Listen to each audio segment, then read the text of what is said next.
Ay, entonces vamos. Buenos días, mi nombre es Ana Patiño y mi compañera es Ana Villalobos y hoy les vamos a hablar del avión Airbus 300-600. Bueno, el avión Airbus 300-600 es un avión de carga especializado en cargas voluminosas.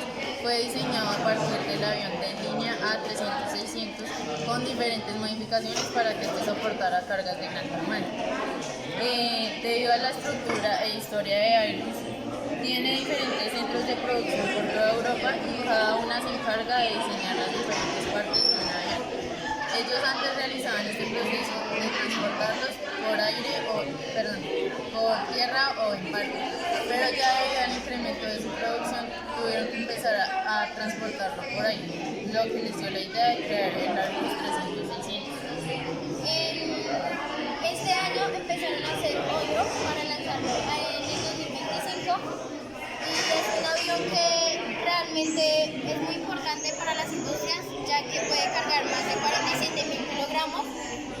Fue introducido en septiembre de 1995 y su primer vuelo fue el 13 de septiembre de 1994.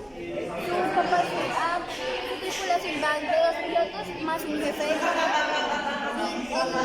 En la actualidad hay 5 aviones de esos construidos y en servicio. Una de sus competencias es el Boeing Dreamliner, que es uno de los aviones también de carga, uno de los más grandes, pero su diferencia es que no está capacitado para llevar cargas de gran volumen.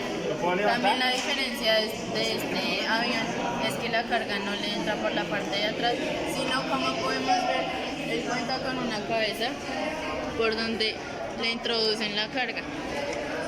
Sirve para cargas de partes de aviones o también para cargas de cohetes o elementos espaciales.